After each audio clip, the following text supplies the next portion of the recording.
কেমন কেমন দেখতে তোর ওই যে মারছে তোকে? হ্যাঁ তো আমাকে বল, আমিও খুঁজি। সেদিন ওখান থেকে কি হলো আমি সেদিন মাথার মধ্যে গামছা পরা হ্যাঁ হাট্টা কাট্টা তো আমি মুখে হাগাচ্ছ?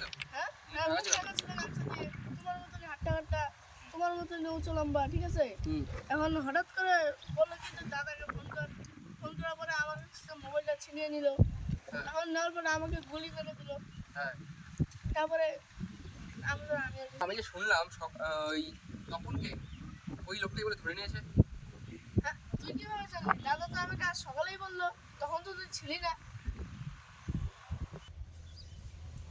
আর দলে তো অনেক লোক আছে, তাদের কাছে শুনলাম যে এরকম হয়েছিল, তপন করে ধরে নিয়েছে। তো এখন আমাদের কি করা উচিত? এমনকি সেই লোকটাকে খুঁজতে হবে যে আমাকে আহত করছিল হ্যাঁ, তাকে তো একদম ছাড়াই যাবে না, হ্যাঁ তাকে একদম মেরে ফেলতে হবে। তুই খালি ওকে জাস্ট ধরে নিয়ে আয় যা দেখার আমি আর দাদা মিলে ধরবো আর এবং তাকে শেষও করে ফেলবো আচ্ছা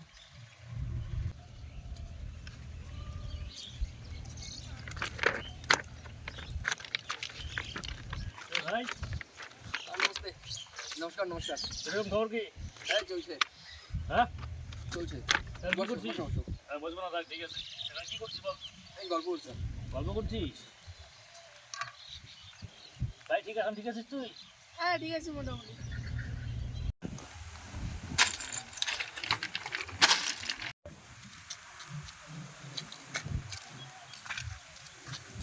ঠিক আছে। আজকে ওয়েদারটা ভালোই আছে বুঝছিস, কালকে প্ল্যানটা করবো। কালকে তুই গাড়ি করবো, তাহলে যাবি বাইক যাবি হ্যাঁ ঠিক আছে বুঝছিস। আরে ঘাটের দিকে ব্যথা করছে আমার, দুনিয়ার যত দশ ঝামেলা লাগে। হ্যাঁ সত্যি বলেছি কোথায় দিয়ে খাই খাই তুলিস? হ্যাঁ তুই কিছু বুঝতে পারিস না? ভগবানের কথা বলতে দে। ওস্তাদ, সবাই যে বলে তুমি এত বড় ওস্তাদ, এত কিছু করছো, তাহলে তুমি এতই বড়? শোন, আমার নাম কদম আলী, যারে ধরি না তারে ছাড়ি না। শেষ।